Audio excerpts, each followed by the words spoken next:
Wausau, Wisconsin. So with that out of the way, let's get on to the Christmas episode. Feliz Navidad, motherfuckers. Okay, now to start with my film, which is A Christmas Story. This is a story that, or a film, I should say, that everybody knows. I think it's on TNT. TBS now. Is it they switched it? Because TNT is drama. Oh, yes, they are drama. But it's on 24 hours straight, Christmas Eve to Christmas Day. So I think everybody's pretty much sure of the plot, but I'll go ahead and give you a little brief synopsis. Ralphie has to convince his parents, his teacher, and Santa that a Red Ryder BB gun really is a perfect gift for him.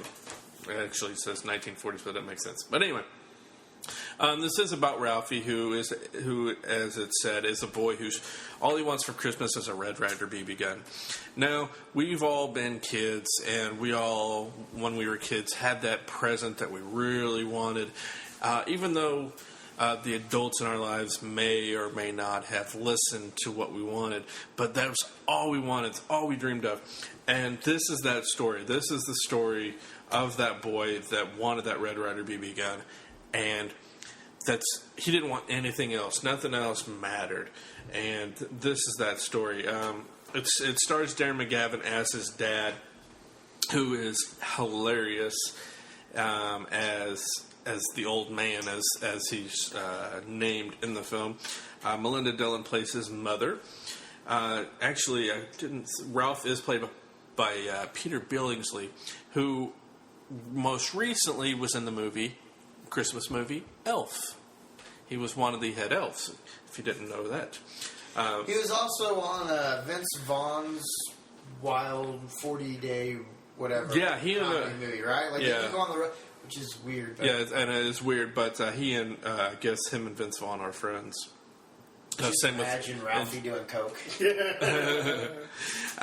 Put your eye out, kid. Not fucking saying that to me. Scott Schwartz plays his friend Flick, who, if you didn't know, was also in The Toy with Jackie Gleason and Richard Pryor. And I think he also did some adult films afterwards, which I never saw, don't care to, but that's just a little bit of. So anyhow, he goes. This is a Christmas episode. Yeah, I know. That's why I'm not going to talk about it. But anyhow, this is set in I want to say it's the 50s. It could be late 30s, early 40s. Is it? Does it say that? There's no time. There's no year stated, but it's supposed to have the impression of late 30s, early 40s. Well, it says that the Red Ryder BB gun is the perfect gift for the 40s. Yeah, but I don't think they ever stated it, though. Assume that would be the time frame. Yeah, but this is written by anybody, though. But anyhow, it doesn't really seem like that, though. I mean, it's really? Look at the cars. Except for the cars. Look at just the house. The way everything was. The way they ship things. That's 40. Oh, that's true. That's true. I think it's French for gilet. Exactly. His dad, throughout the film, there's many things that he tries to do to try and convince his parents that's what he wants. There is one thing that I thought was an interesting thing was the whole listening to the radio show, and he was trying to get clues as to what this secret message was. And that's the other thing is that's the way to know it's the 40s. There's not a fucking TV in the house. Like, this movie's like my nightmare. Like, oh my god! Like, how do you survive? Yeah, how the fuck do you people? How did you not murder? How did every husband not murder their family? Like, constantly. Just that had to be a recurring thing. Like, oh, well, that's Christ again. That's what that's radio for. They didn't know any better. I think it was based in Indiana too. The fictional town in Indiana, but it's based on Hammond. The writer was from Hammond. Yeah, the director Bob Clark was from Indiana. So and it was northwest Indiana. Yeah, it's probably up north somewhere. Well, I know that because they were also his dad was a Bears fan. Yeah. Well, the Colts weren't here yet. Well, yeah, but I'm saying, but even now, Northwest Indiana, most of them are still Bears fans. So anyhow, Losers. He gets a Jay Cutler. Ooh, we're really gonna do something now. Uh-oh. Touch the nerve. He's riling up the Bear fans. Better off with Rex Grossman. But anyhow, he gets a decoder ring in the mail, and he gets to finally decode this message that they put out during the radio show, and he finds out all it is an ad for Ovaltine, and he gets mad. And there is also another scene where he cusses for the first time, and he gets caught cussing. And I remember that happening to me. And you had your mouth washed out with soup? I'm pretty sure she did it. And I'm laughing the whole time because I'm like, you really think this is going to stop me from cussing? Because no, it's not. What surprises me is, like, we're so adamant about kids not cursing, but we don't hold adults to the same standard. Like, we hold children who don't know any better to a higher standard than we hold people who, if cursing's that bad. Why is it so commonplace? Why is it if you see a movie without cursing, like, this isn't for me. This is for children. Give me a month. It wasn't. Oh, I am sick of these infectious snakes on this godforsaken plane. Drop a goddamn F-bomb in there. It'll be much better.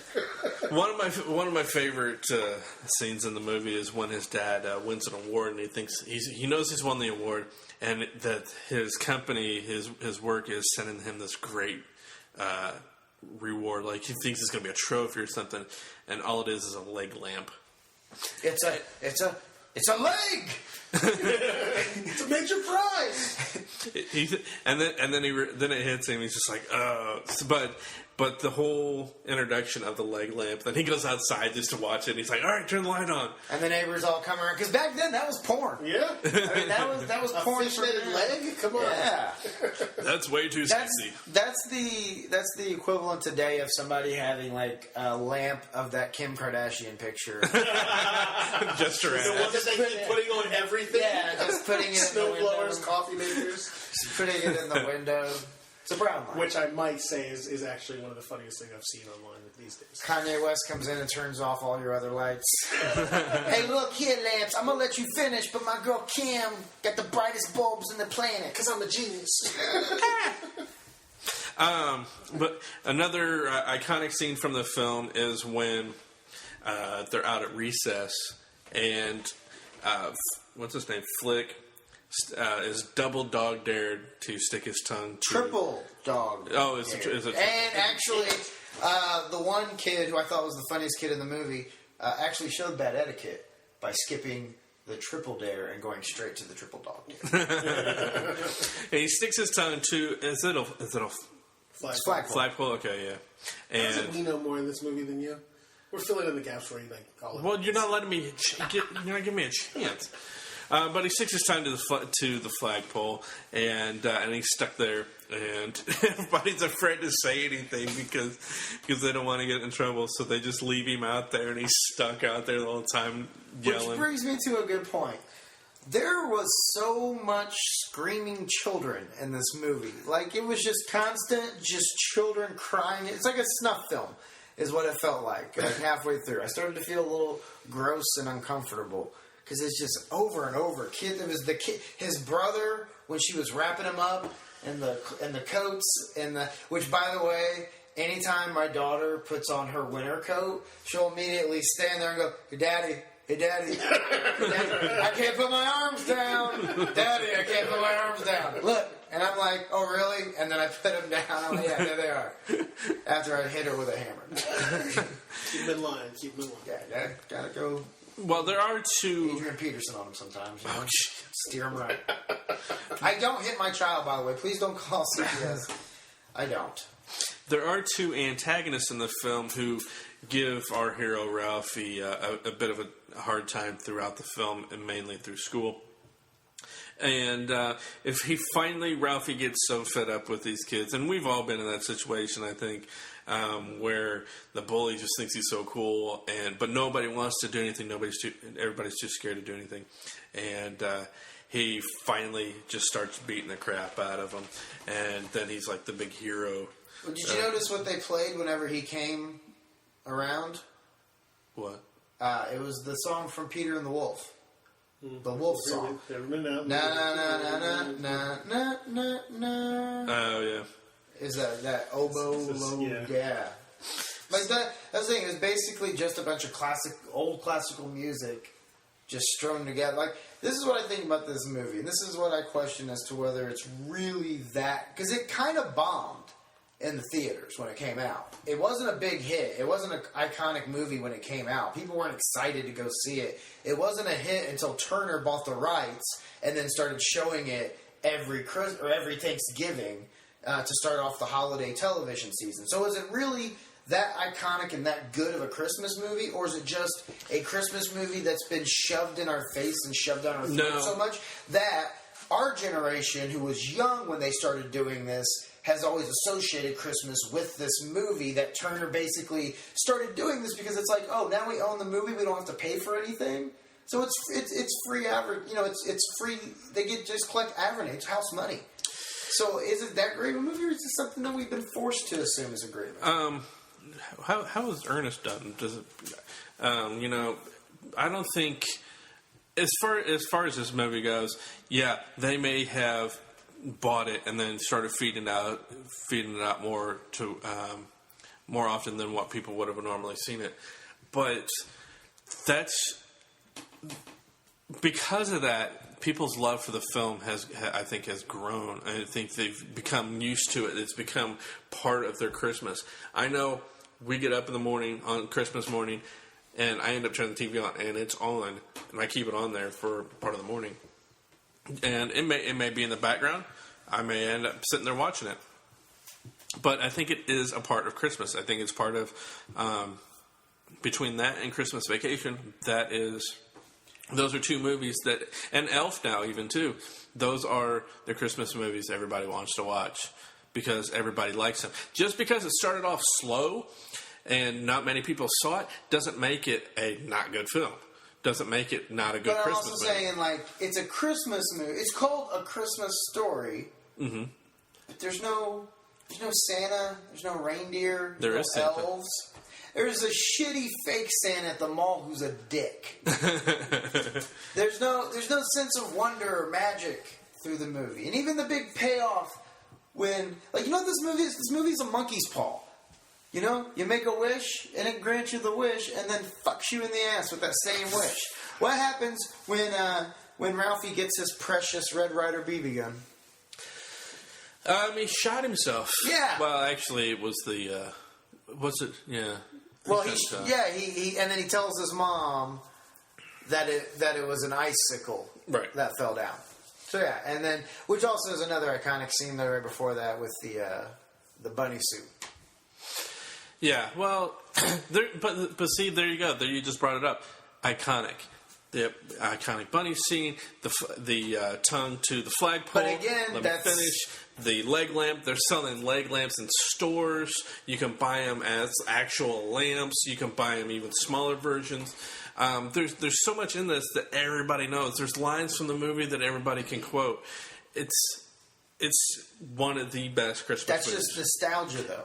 That's nostalgia. That's not quality. But they're saying it, though, because... And they remember that stuff because of the film. They like it. Just because it's there, they're not. If it's just because it's there, people aren't going to put out and say, "Oh, they might like this." No, people are buying it. But they like what it. I'm saying.